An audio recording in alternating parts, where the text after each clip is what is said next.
Hola, Dios les bendiga. Bienvenidos a la clase número 10 de la materia de educación cristiana. En este caso estaremos viendo lo que es la tercera ley de las 7 leyes de la enseñanza y en este caso vamos a hablar acerca de la ley del idioma. La ley del idioma dice lo siguiente: el idioma o lenguaje usado en la enseñanza debe ser común al maestro y al discípulo. ¿Qué significa eso? Que tiene que haber un medio de comunicación sumamente importante, ¿verdad? Y que pueda ser la conexión, ¿verdad? Entre el maestro y el discípulo. Es decir, un idioma que puedan entender y comprender los dos con palabras y significados que tengan el mismo sentido para ambos. Dice que el idioma es un sistema de signos que utiliza una comunidad para comunicarse oralmente o por escrito. También es un modo particular de hablar de algunas personas o en algunas ocasiones, ¿verdad? Sabemos que pues el idioma que nosotros usamos, ¿verdad? Es el español. Hay mucho también sobre qué pensar sobre el castellano, ¿verdad? Que le llaman también.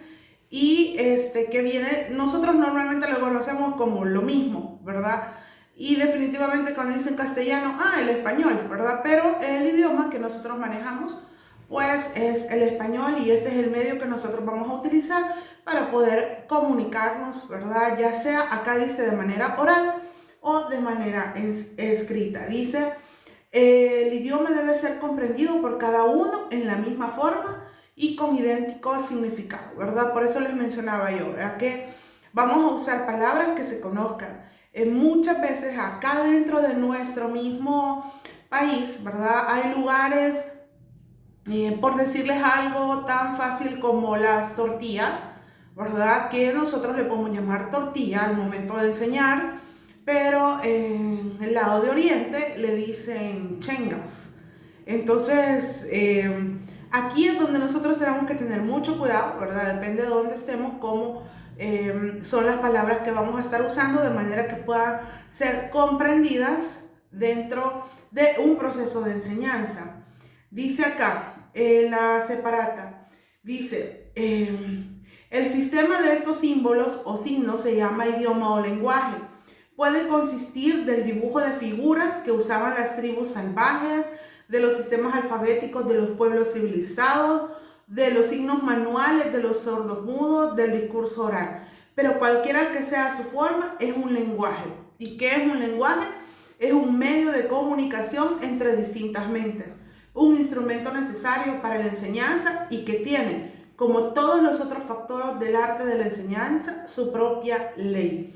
La ley del idioma, dice, alcanza a los hechos más profundos de la mente y tiene las más amplias conexiones del pensamiento con la vida y el mundo en que vivimos. El poder del pensamiento descansa grandemente en el idioma hablado. Como le digo, muchas veces para nosotros algunas palabras pueden tener algún significado, ¿verdad? Y creo que somos también un país que usamos, quizás la palabra correcta no es esta, pero es parte de lo del idioma también. Por ejemplo, cuando hablamos con palabras como qué ondas, cómo te va, cuál otra, qué hubo, ¿verdad? Normalmente, ¿verdad? No sé si ustedes lo conocen y si conocen esta palabra que se le llama el caliche, ¿verdad? Es decir, que son frases o expresiones que significan algo, ¿verdad? Muy similar a un saludo, por decir algo. Cuando decimos qué ondas,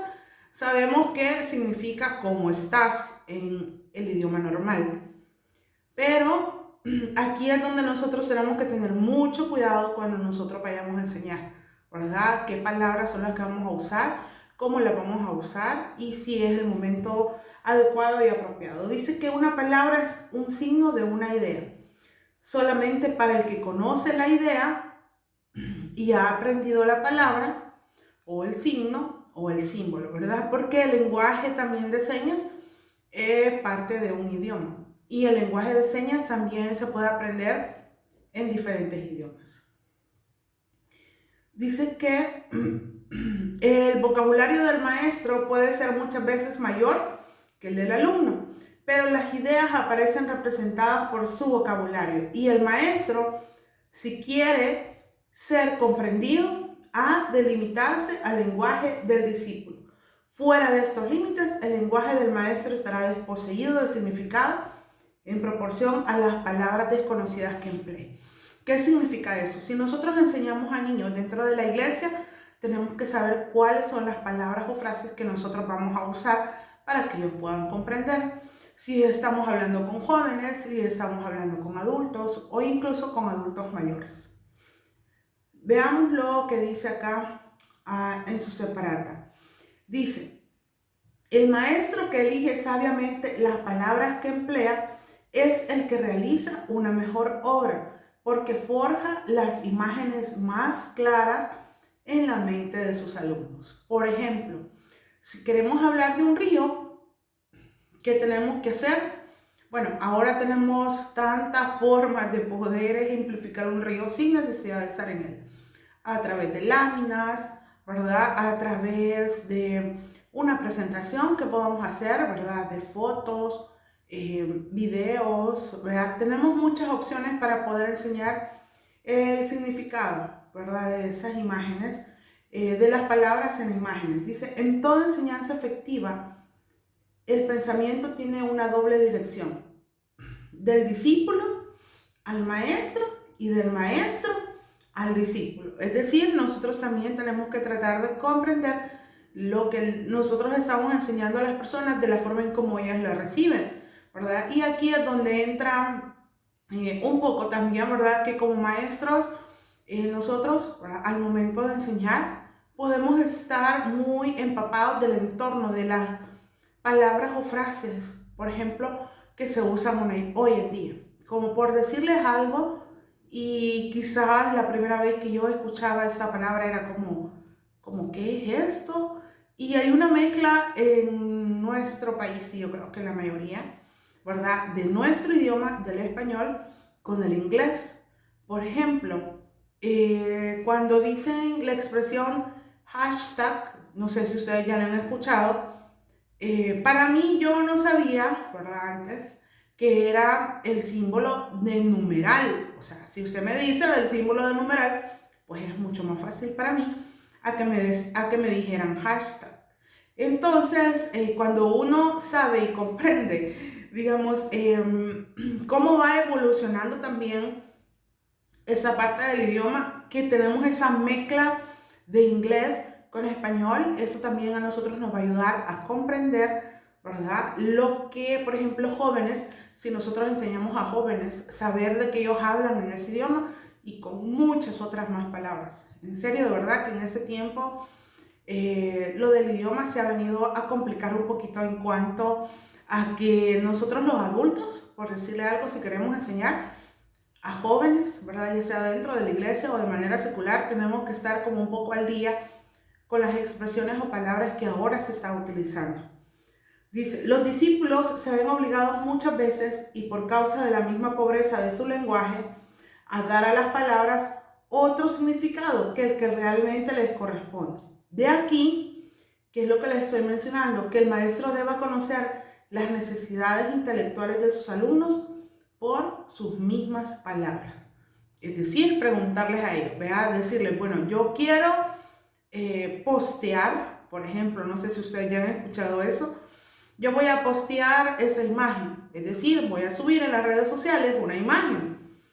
Pero, como le digo, es bien, de verdad, difícil ahora en día estar como a la vanguardia con todas esas palabras, o sea, ir adelante, ¿verdad? Y aprenderlas cuando nosotros enseñamos dentro de la iglesia o de manera secular. ¿Por qué? Porque también los adultos, ¿verdad? Los adultos o los adultos mayores, ellos conocen el lenguaje normal, y aunque algunos tratamos de irnos como un poco actualizando, ¿verdad? El significado de las palabras de ahora en día, de verdad que hay que tener mucho cuidado con lo que nosotros decimos, ¿verdad? Porque puede ser que signifique algo que probablemente no querramos decir, pero eso es lo que significa hoy en día. Si seguimos leyendo, dice, podemos ir más allá y pensar que hablar es pensar, porque las ideas deben preceder a las palabras siempre.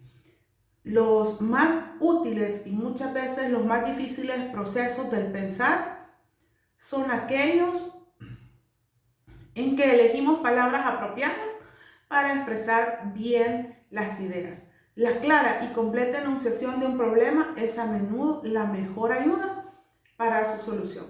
El lenguaje tiene todavía otro uso y que es el almacén de nuestros conocimientos. Como le digo, nosotros tenemos que ir siempre aprendiendo, ¿verdad? Irnos como actualizando en cuanto al idioma, aunque parezca mentira, pues o sea, el español es el español, pero en nuestro país tenemos una mezcla de cosas, ¿verdad? Que significan una cosa en inglés, pero aquí se utiliza para otra cosa. Por ejemplo, yo creo que este es el que quizás la mayoría de nosotros conocemos. Cuando acá nosotros nos decimos, mire, me da $1/4 de tortillas. ¿Qué decimos nosotros? Me da una cora. ¿Y qué significa eso? Es $1/4, pero que viene de la palabra en inglés que significa quarter, creo que es un cuarto. Entonces, vea que solo en una expresión como esa, nosotros tenemos que tener mucho cuidado porque tenemos que ir guardando toda esa información, ¿verdad? Ir sabiendo cómo se dice acá en el país. O podemos decir, mire, me da 25 centavos de dólar de tortilla. No sé si nos van a entender ahora en día, ¿verdad? En algunos lugares. Hay lugares que sí. Hay lugares que probablemente se le quedan viendo raro y dicen, una cora quiere, ¿verdad? Porque esa es la manera como se está conociendo, ¿verdad? Esa expresión de querer 25 centavos de dólar o $1/4, ¿verdad?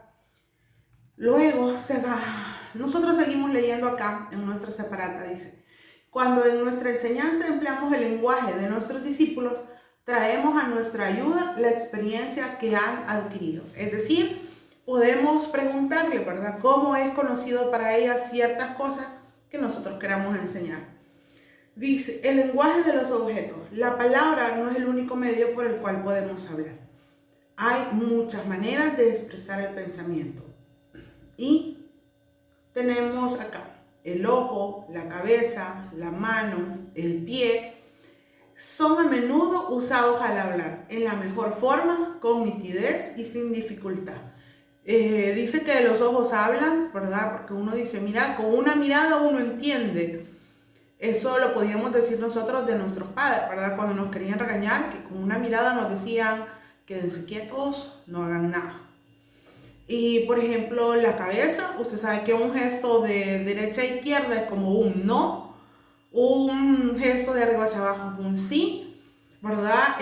La mano, bueno, usamos la mano para muchas cosas, ¿verdad? Para expresarnos, para decir, bueno, usted sabe que el lenguaje de señas se usan mucho, las manos, la boca, ¿verdad? Los ojos, porque hay que ser expresivos para poder darnos a entender. Los hombros, usted sabe que si al hacer esta expresión es como el qué o cómo o por qué, ¿verdad? O sea, hablamos también con nuestro cuerpo. Dice acá, desde un tosco dibujo en el pizarrón hasta las obras de arte en la pintura, la enseñanza por medio de representaciones pictóricas es activa y causa una impresión muy intensa, ¿verdad? Cuando vemos una fotografía, la fotografía nos puede indicar muchas cosas. ¿Qué es lo que quería captar el fotógrafo cuando se ve una pintura? ¿Qué es lo que quería expresar? Aunque hay pintores, ¿verdad?, que no expresaban mucho, aparentemente, pero para ellos sí. Ninguna enseñanza fue jamás tan instructiva como las parábolas de Jesús. Parábolas que sacó de la naturaleza que le circundaba. Dice, el ordinario lenguaje probablemente ha de ser el principal medio de comunicación entre el maestro y el discípulo. Jesús hablaba a través de las parábolas. Tenemos la parábola del sembrador, que es un ejemplo de verdad sumamente importante y bonito y que podían captar, ¿verdad? Que era muy fácil de poder aprender. y eso era a través de una historia, de las parábolas. Más adelante, acá tenemos algunas reglas para los maestros. Son varias reglas, tenemos cerca de 10 y luego tenemos violaciones y errores que se pueden cometer en el momento del lenguaje. Y quizás por ir concluyendo, dice que se ha demostrado que uno de los mayores obstáculos para la instrucción de las personas y de los pueblos se encuentra en su falta del conocimiento por medio del cual han de ser enseñados. ¿Qué significa? A veces hay muchas personas que desconocen muchas palabras y muchas cosas porque nunca fueron enseñados y en realidad nunca hubo una oportunidad para hacerlo. Pero nuestro deber es poder enseñar a otros acerca de Jesús de la forma en que nosotros podamos, ¿verdad? Si puede ser virtual, si puede ser en escrito, si puede ser oral, como sea. Enseñar la palabra de Dios a través de nuestro idioma, de lo que nosotros conocemos, ¿verdad? Como es el español, es una obra que nosotros podemos realizar, definitivamente, ¿verdad? Así que gracias por llegar hasta acá y nos vemos en la próxima clase. Bendiciones.